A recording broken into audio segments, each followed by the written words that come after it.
Let's say I start with a belief. I'm recruiting trainers internationally. Had the French lady I told you the story about. This guy's in Sao Paulo.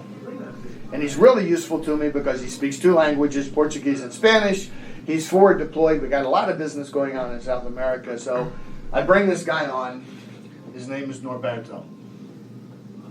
Norberto calls me up and says, Steve, you do not understand the South American market.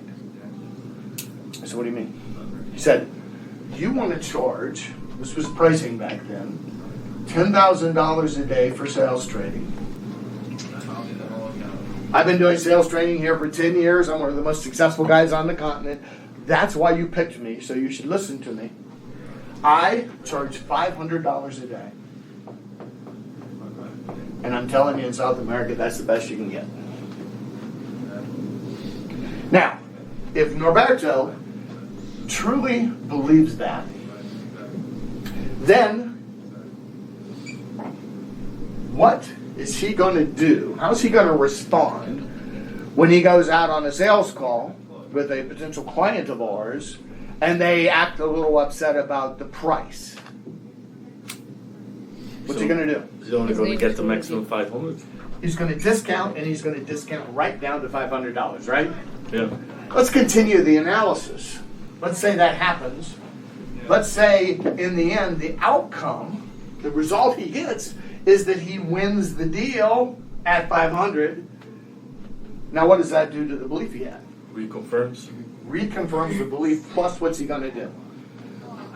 Stick to it. He's going to stick to it. He's going to do one other thing. What's he going to do when that happens? Tell you. He's going to call me up and say, I told you so. He's going to be super proud of that outcome. We would rather be right than successful. That's a very satisfying thing to say, I was right. Now, knowing that this is his belief, what do I have to do? Change your belief.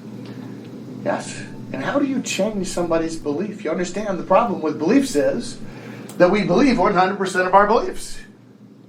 I guarantee you, if we could inventory everybody in this room, what your beliefs are, just let's inventory your beliefs about sales and negotiating, you believe 100% of them, and only a fraction of those are actually true. We don't think of it that way. So how am I going to change this guy's belief? What's the most obvious way?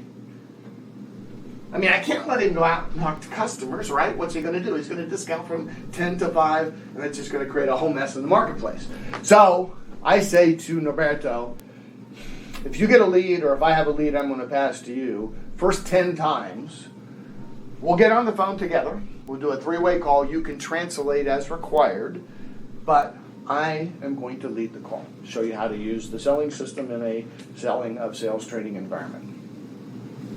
We get on the phone, and I put the price on the table. I said, look, we're talking about a program that is $10,000 US a day. It's a 2-day program, so it's $20K per city. We're talking about 5 cities, so that's $100,000 US.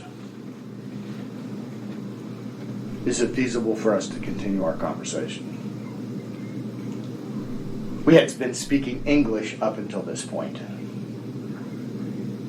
The person we were talking to was a comptroller at a company in Sao Paulo, and she shouted out something in Portuguese.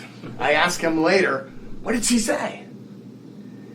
He said, well, she said, that's some snot in the potatoes.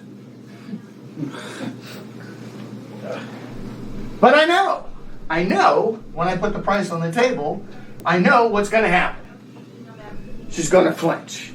That always happens, right? It happens a high percentage of the time. So I know how to respond. And when she said whatever she says, I said, sounds like that's going to be a problem. She said, yeah, it's a problem. The comptroller that was here before me who just left $0 in the training budget. I said, well, the difference between 0 and 100K sounds like it's going to be way too large for us to bridge that gap. She said, well, maybe I could get some money out of the travel budget.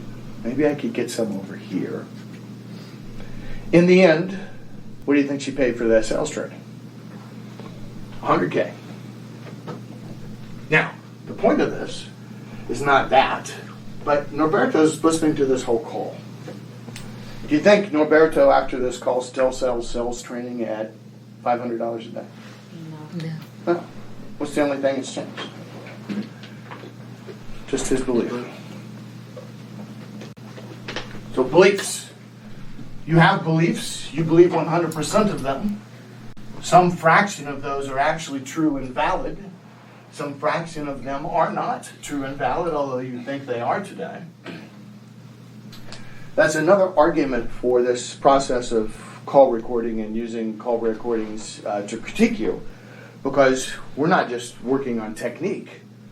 We're also impacting directly what your beliefs are. And once you hear it on tape, you just can't deny what's going on, what's working and what's not working.